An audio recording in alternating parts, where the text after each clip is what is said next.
said that there were some things that I missed nothing about Jamaica and teaching in Jamaica, living in Jamaica, I would absolutely be lying. So here are some things that I definitely miss about teaching and living in Jamaica. All right, guys, you know the drill. You know, if you see me looking down, I just don't want to miss anything. I have my little notes here. The first thing, and it's the simple things, guys. It's the simple things. The first thing I miss is not having students on exam days. So you guys know in Jamaica, towards the end of the school year, the last 3 weeks of June or the last 2 weeks of June, we have our final exams, or even in December sometimes we have final exams depending on the school that you're working with, right? And during these test times, you don't teach, you invigilate, and that's it. Sometimes, especially towards the end of the school year, you know, you have the senior students like grade 10s, you know, grade 11s would be doing their CSEC and whatnot. But like grade 10s, at some schools, they allow them to leave as soon as their exams are done. Even for the lower levels, 7, 8, 9, they allow them to leave. Whatever it is, you're just invigilating. I miss that. Because I find that where I am now, I'm in a middle school. And no, it's not like this all around the US. This is just my experience based on the school that I am with. At my school, I still have my students. So let's say they did an exam in the morning and I invigilated them. In the afternoon, I'll still have a class or two. I still have to teach or occupy them in some way, even though it's exam time. That's annoying because, of course, you know, the students, they're in exam mode. They don't want to be learning right now or anything like that. They just want to chill, and then that causes problems sometimes, you know. They're very restless and busybody, and yeah, the whole work. So that's annoying to me. So I miss not having to teach during the exam period. The next thing that I miss is being able to leave school when I wanted to.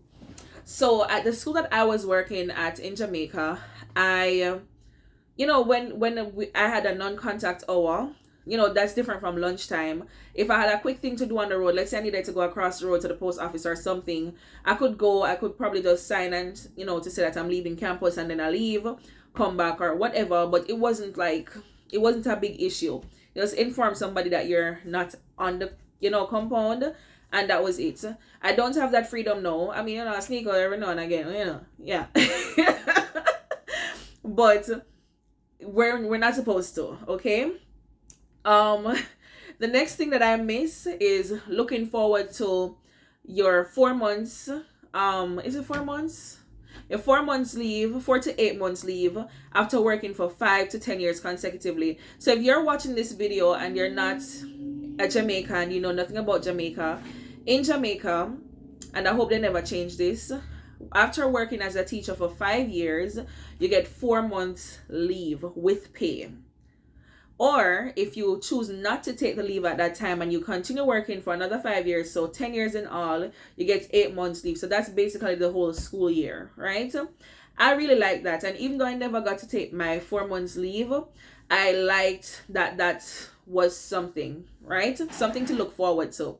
I was very close to it, but I never got to it. All right. The next thing that I miss is having a union. I was never a part of JTA. Don't get me wrong. I was never, ever a part of JTA. And I'm not discouraging anyone, by the way, from being a part of JTA. I was not a part of it.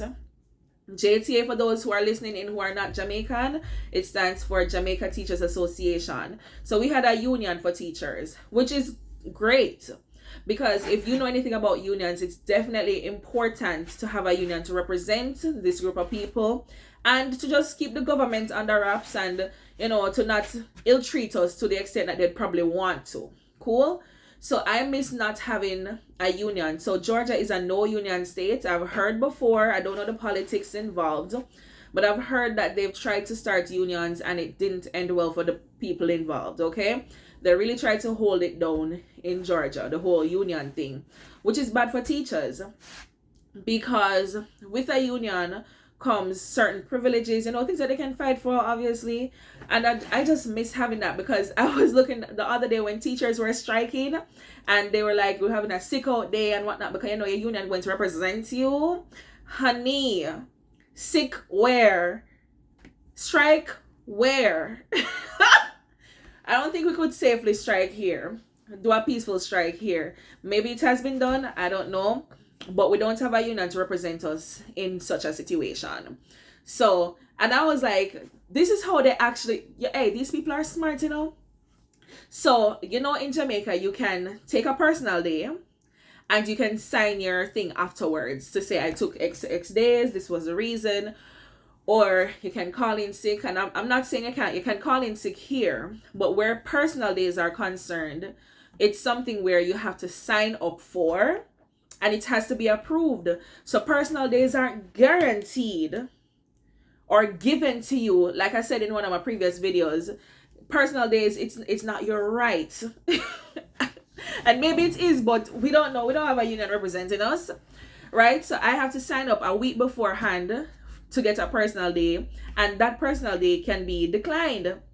If it is declined and I still take that day, I will lose money from my pay for that day that I took that was not approved. So that was a luxury that I had in Jamaica, and I definitely miss that. I miss being able to take a personal day and sign the form afterwards to say, you know, I wasn't able to come in today because something came up, had to deal with that. Argument done. I miss that so much. Yeah. I miss getting retros in Jamaica. So while we do complain about the money system and everything, at least we actually got retros. So whenever they did come to certain decisions, we would actually get money back for time missed. So like I remember in Jamaica when I was a new teacher, just leaving college with my degree, because I didn't have my degree in hand, it takes a few months for them to actually print the paper and give it to you. Yeah, get it signed off by the, you know, the people who need to do that. So it took I think I got my degree towards the end of January. Started working in September, got my degree in hand towards the end of January of the next year. And so for that time period, I was being paid as a pre-trained teacher, okay? I wasn't being paid much. And I think after I had submitted my physical degree to the Ministry of Education, I started getting my correct pay in April. But you know, the government would have owed me money from September, October, November, December. They would have owed me some money. And so I was able to get my retro, I think by the December of that same year, after getting my degree. So some people would complain and say, boy, you know, look how long they're taking to give us the retro and whatnot. But at least, even if the government of Jamaica takes years to give it back to you, you can complain that they take years, but at least they're getting it back. Guys, I think I've spoken about this on my TikTok and people don't understand what I'm trying to say. Here in my county, in my school district, I can't speak about other school districts, we don't get any retro, okay? So like when I just got here, I was not being paid correctly for the first month or two, and I did not get that money back, okay? There was nothing to get back. It is what it is, and you keep it pushing, honey. So I miss getting retros. And of course, the final thing, the obvious, I miss about my country. I miss food. Oh, I missed out something, you guys. I miss health insurance in Jamaica. I said it. And hear me out from where I'm coming from. So people would say, oh, but you're in America and you have access to good health care and whatnot. Access where? You have to have money to have access. That's the first thing. In Jamaica, when I was working as a teacher, and please listen to me carefully, when I was working as a teacher, aka government worker, I had health insurance with Sagicor. And with this health insurance, you know, it covered eye care, dental, and, you know, general doctor visits, right? Which, you know, it helped a lot because I remember going to the dentist, and I remember doing this procedure where it was like $15,000 and I walked out paying like $1,000 or $2,000 out of pocket. So the healthcare definitely helped to cover a lot of things. The healthcare that I have here as a J1 holder, it doesn't do much. It definitely doesn't cover dental or eye care or anything like that. And I miss having the healthcare that I had in Jamaica. Also, I know it's a different currency and the cost of living and everything, but I think for a third world country, or let's not call it a third world country, for a developing country, I think Jamaica is doing well where the cost for healthcare is concerned for government workers. I cannot speak about people in the private sector. I don't know anything about that. But for government workers, I think they're doing well, because I remember paying for an individual plan. I think at the time it was $600, and I upgraded to a family plan, which was, I think, $16 or $2,000. I don't remember. I think about $2,000, but it wasn't more than that. And remember, we're getting dental, eye care, and general doctor visits out of that, and that is within Jamaican dollars. You could save a lot of money with the health insurance that you have. The health insurance that I have here, I pay $70, and I understand that $70 is perhaps cheaper than what even other people are paying. I am not paying with my school district, because my J1 provider, program sponsor, they provide the healthcare for us. They dictate what health insurance we get. So I pay $70 for my health insurance, and like I said, it doesn't cover much. So I haven't even used my insurance thus far, because I found this little cheap clinic that where I just have to pay $40 to see the doctor. It's this Hispanic clinic. When I call to make my appointments, I make my appointments in Spanish and everything. Thank God that I am trilingualish. Yeah, so I'm able to do that. But like, I have other people, you guys have listened to this program before. Chantal came on here and she was talking about her health, and she was speaking about the fact that she had to pay how much money, even with her health insurance. I think she still had to pay like $700 and odd dollars. She spoke about it on the live. She had to pay about $700 and odd dollars out of pocket for doing just simple tests. Like, it's crazy. It's crazy. And so when I speak about health insurance in Jamaica, I know some people say, oh, cheap healthcare, but how good is it? Listen, it's better to have access to some healthcare than no healthcare, because being able to afford healthcare here, it's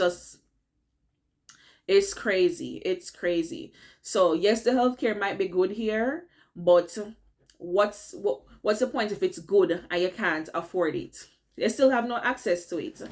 So yeah, guys, I miss the health insurance policies that were there. I miss my family. I miss my friends. But at the end of the day, while everything is not a bed of roses over here, I still thank God for the opportunity to be here. It's definitely doing something for me, and I'll continue to be here while I can. So guys, I hope you enjoyed this video. Remember to give this video a thumbs up, subscribe if you have not yet subscribed, and I'll see you in the next one. Bye.